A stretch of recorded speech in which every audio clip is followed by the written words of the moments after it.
So that was a question that was a comment that I really wanted to focus on, and this Dirty Bird Double X. He said he's not a believer in Arthur Smith. He hasn't shown since Matt Ryan that he can put together a deadly pass game yet. He seems to run one receiver show. That's one big reason Calvin wasn't happy. Look at Tennessee one-man show with A.J. Brown. If Kyle Pitts isn't getting the touches he deserves this season, he is going to want to leave. And I want to break down this because this is a common denominator. This is a common theme when it comes down to certain Falcons fans, because they saw 1 year where the Falcons did not have, a passing game that we can be happy about. And I want to start with the first comment. All right, him not a believer in the passing game he hasn't shown since Matt Ryan.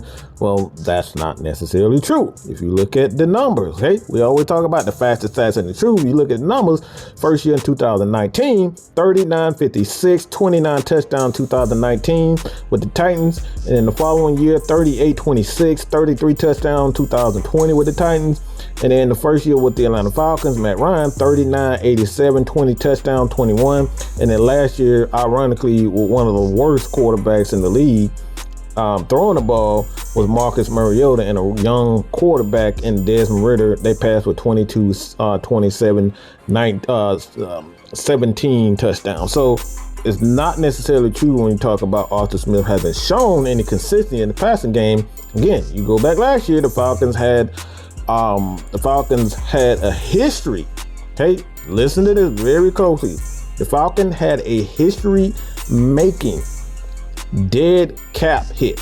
Okay, that essentially means that the Falcons could not use over $65 million in salary. All right, why? Because you had Matt Ryan's contract, which is about $48-50 million, and then you had the Julio Jones, you had the Calvin Ridley, you had all the guys that they end up cutting, releasing, and trading.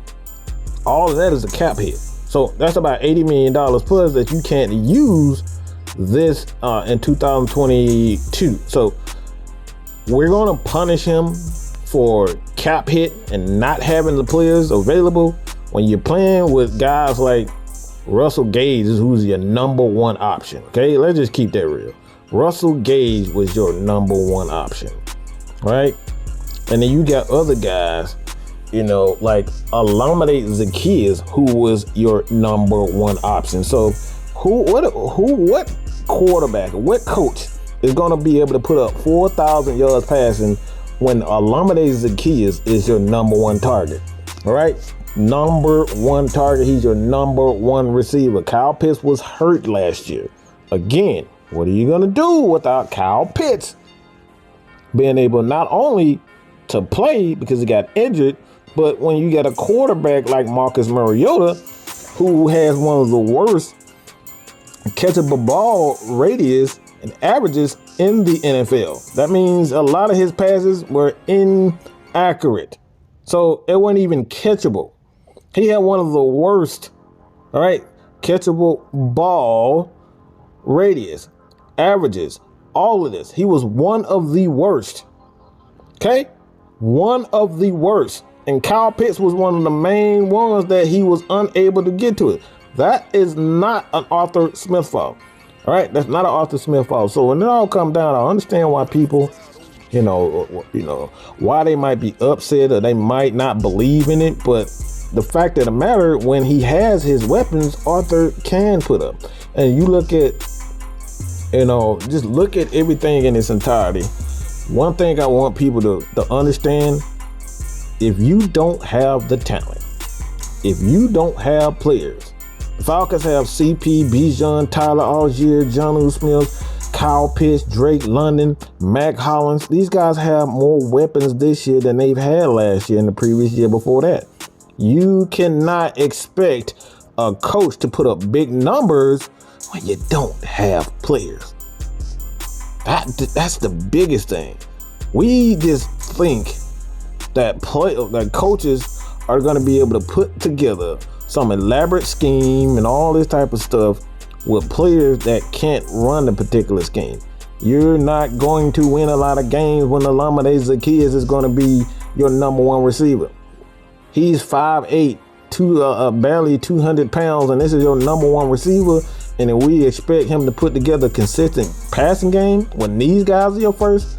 Let's just be real about it. So, like I said before, I understand why people assume that he isn't, but when you look at the numbers and you look at the roster, last year was a hideous passing game. We're talking about hideous. One of the worst performances in NFL history when it comes down to quarterback play with Marcus Mariota. He was god freaking awful. But when you have the players and when you have the quarterback, everything get better. But so I just wanted to debunk the narrative that Arthur Smith has never put together a consistent passing game, because if you go look at the San Francisco 49ers, his passing numbers are damn near identical, and these guys went to a Super Bowl. They've been in the NFC Championship about 2-3 years in a row, and these guys don't pass the ball a hell of a lot. So the passing game isn't the issue, because again, you look at the numbers, you look at every other team, don't just focus on the Atlanta Falcons, but you look at every other team, they're damn near identical. So Arthur Smith, the Atlanta Falcons, will be fine. As long as these guys stay healthy, he can put up numbers, all right?